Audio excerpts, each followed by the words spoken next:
కడప జిల్లా ఖాజీపేట మండలం చిల్లకనుమ దగ్గర పోలీసులు తనిఖీలు నిర్వహించారు. ఈ తనిఖీల్లో భారీగా ఎర్రచందనాన్ని గుర్తించారు. అక్రమంగా తరలిస్తున్న 17 ఎర్రచందనం దుంగలను స్వాధీనం చేసుకున్నారు. స్మగ్లింగ్కు పాల్పడుతున్న 8 మంది నిందితులను అరెస్టు చేశారు. ఈ అక్రమ రవాణాకు ఉపయోగించిన 3 వాహనాలను సీజ్ చేశారు.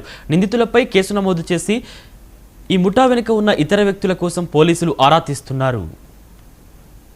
వచ్చేసి ఇక్కడ నాగసానిపల్లి దగ్గర ఉన్న చిల్లకనుమ దగ్గర అడవి ప్రాంతం నుంచి దగ్గర వెహికల్ చెక్ చేస్తుండగా అక్కడ నుంచి ఒక కారు మరి తర్వాత అట్లాగే ఒక పికప్ వ్యాను తర్వాత మోటార్ సైకిల్ వస్తుండగా అనుమానించి వాటిని తనిఖీ చేస్తే కనుక తనిఖీలోన వ్యాన్లో వచ్చేసి 17 ఎర్రచందనం దొంగలు ఉన్నాయి. దానికి సంబంధించి వీళ్ళనంటే విచారిస్తే ఈ కారులో ఉండేటోళ్ళు వాళ్ళు తీసుకొని పైలట్గా చేస్తూ ఉన్నారు కాబట్టి వాళ్ళని అరెస్ట్ చేయడం జరిగింది. అందులో ముఖ్యమైనటువంటి వ్యక్తి ప్రతాప్ రెడ్డి అని చెప్పేసి ఇతను